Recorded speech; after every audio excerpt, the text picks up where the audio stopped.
జున్ను, నీకొక కథ చెప్తాను విను. ఒకరోజు అడవిలో ఒక ఎలుక వేగంగా పరిగెత్తుతున్నది.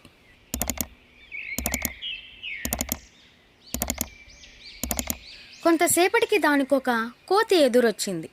ఎలుక ఎలుక, ఎందుకంత వేగంగా పరిగెత్తుతున్నావు అని ఎలుకను అడిగింది కోతి.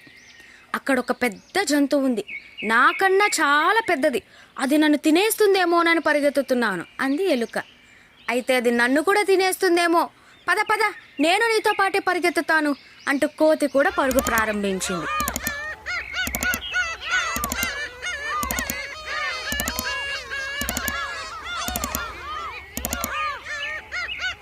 అవి రెండు పరిగెత్తుతుండగా ఒక జింక ఎదురొచ్చింది. ఎందుకలా పరిగెడుతున్నారు అని అడిగింది జింక. అక్కడ ఒక పెద్ద జంతువు ఉంది, నాకన్నా చాలా పెద్దది, అది నన్ను తినేస్తుందేమోనని పరిగెత్తుతున్నాను అంది ఎలుక. అవునవును అంది కోతి. దాంతో భయంతో జింక కూడా వాటితో పాటు పరుగు లంకించింది.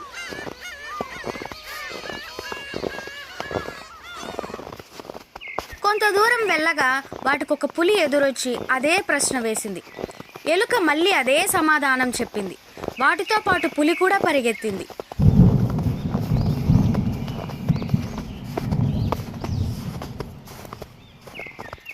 చాలా దూరం పరిగెత్తాక పులి అలసటతో, ఇంకా నా వల్ల కాదు, నేను పరిగెత్తలేను, ఇంతకీ ఆ జంతువేమిటి అని అడిగింది.